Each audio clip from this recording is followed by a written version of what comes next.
සුබ දවසක් ඔයාලා හැමෝටම.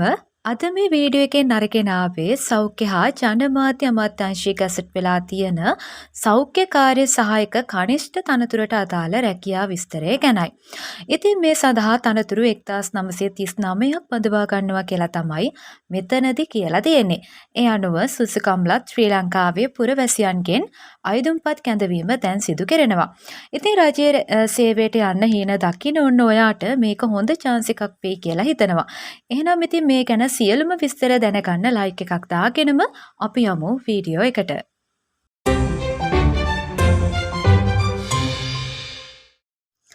ඉතින් මේ තනතුර ප්‍රාථමික ශිල්පීය නොවන සේවා ගණයට තමයි අයත් වෙන්නේ. මේ තනතුරට 2026 වර්ෂයේදී මූලික වැටුප 38863ක් වෙනවා කියලා තමයි මෙතනදී කියලා තියෙන්නේ. ඉතින් මේ තනතුරට අදාළව බලන සුසුකම් තමයි අධ්‍යයන පොදු සහතික පත්‍ර සාමාන්‍ය පෙළ විභාගයේදී දෙවරකට නොවැඩි භාර ගණනකදී ඕනෑම විෂයන් දෙකකට සම්මාන සාමාර්ථ දෙකක් සහිතව විෂයන් 6කින් සමත් වෙලා තියෙන්න ඕනේ. එහෙම නැත්නම් තනතුරට අදාළ ශ්‍රේෂ්ඨයේ NVQ 3 මට්ටමේ හෝ ඊට ඉහළ මට්ටමක් ලබලා තියෙන්න ඕනි. ඒ වගේම මේකේ කියලා තියෙනවා ඉන්ටර්වියු එකේදී ඔයාගේ අධ්‍යාපන සහතිකවල මුල් පිටපත් ඒ කියන්නේ ඔරිජිනල් සහතික ඉදිරිපත් කරන්න ඕනි කියලා. ඒ වගේම සියලුම අපේක්ෂකයන් ශ්‍රී ලංකාවේ ඕනෑම ප්‍රදේශයක සේවය කිරීමටත් තනතුරේ රාජකාරී ඉටු කිරීමටත් ප්‍රමාණවත් ශාරීරික හා මානසික යෝග්‍යතාවකින් සිටිය යුතුයි කියලා තමයි මෙතනදී සඳහන් කරලා තියෙන්නේ. ඒත් එක්කම ඔයාගේ වයස අවුරුදු 18ත් 45ත් අතර වෙන්න ඕනේ. ඉතින් මේ තනතුරට බඳවා ගන්නවා කියලා තියෙන්නේ ඉන්ටර්වියු එකක් මගිනුයි. ඒ වගේම බඳවා ගන්නු ලබන ශ්‍රේණිය විදිහට දාලා තියෙන්නේ 3 වෙනි ශ්‍රේණිය සඳහායි. ඒ වගේම ඉන්ටර්වියු එකේදී ලකුණු ලබා දෙන විදියත් මෙතනදී දාලා තියෙනවා. ඒ අනුව අතිරේක අධ්‍යාපන සුසුකම් වලට ලකුණු 40කුත් පළපුරුද්ද තියෙනවා නම් ඒකට ලකුණු 55කුත් ඉන්ටර්වියු එකේදී දක්වන දක්ෂතාවයට ලකුණු 5කුත් ආදී වශයෙන් තමයි උපරිම ලකුණු 100ක් ලබා දෙනවා කියලා තියෙන්නේ.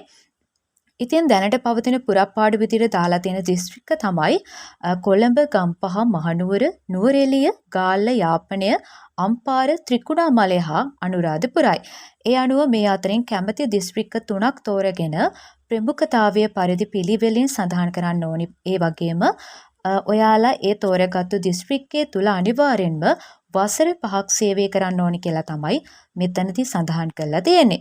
ඒ වගේම කියන්න ඕනි දෙයක් තමයි මේ පුරප්පාඩු තියෙන දිස්ත්‍රික්කවල අයට විතරක්ම නෙවෙයි මේකට අයදුම් කරන්න තියෙන්නේ. ලංකාවේ ඉන්න ඕනෑම දිස්ත්‍රික්කයක ඉන්න ඕනෑම කෙනෙක්ට මේවට ඇප්ලයි කරන්න පුළුවන්. ඒ වගේම සේවා අවශ්‍යතාවයේ මත දිවයිනේ ඕනෑම ස්ථානික සේවය කිරීමට බැඳලා ඉන්න ඕනි කියලා තමයි මෙතනදී සඳහන් කරලා තියෙන්නේ. ඒත් එක්කම මේ තනතුර ස්ථිරයි විශ්‍රාම වැටුප් සහිතයි. ඒ වගේම මේ පත්වීම අවුරුදු 3ක පරිවාස කාලයකට යටත් වෙනවා කියලත් මෙතනදී සඳහන් කරලා තියෙනවා. ඉතින් මේ තනතුරට අයදුම් කරනවා නම් වෙබ් අඩවියේ දාලා තියෙන ආදර්ශ අයදුම් පත්‍රයට අනුව A4 කඩදාසියක පිළියෙල කරගෙන ඔයාලගේ අත්අකුරින්ම සම්පූර්ණ කරලා ඒ වගේම ලියුම් කවරේ ඉහළ වම්පස කෙළවරේ සෞඛ්‍ය හා ජනමාධ්‍ය අමාත්‍යාංශයේ ප්‍රාථමික ශිල්පීය නොවන සේවා ගණය සෞඛ්‍ය කාර්ය සහායක කනිෂ්ඨ තනතුර සඳහා බඳවා ගැනීම 2025 යනුවෙන් සඳහන් කරලා 2026 ජනවාරි 12 වෙනි දින හරි ඊට කලින් මෙන්න මේ ලිපිනයට රෙජිස්ටර් පෝස්ට් එකෙන් යවන්න තමයි ඔයාලට තියෙන්නේ. ඉතින් මේ වගේ රජයේ රැකියා ගැන එසනින් දැනගන්න. ඉතින් ඔයා තාමත් අපව සබ්ස්ක්‍රයිබ් කරලා නැත්නම් දැන්ම සබ්ස්ක්‍රයිබ් කරලා තියාගන්න. ඒ වගේම මේක තවත් කෙනෙකුට දැනගන්නත් ෂෙයා කරන්න.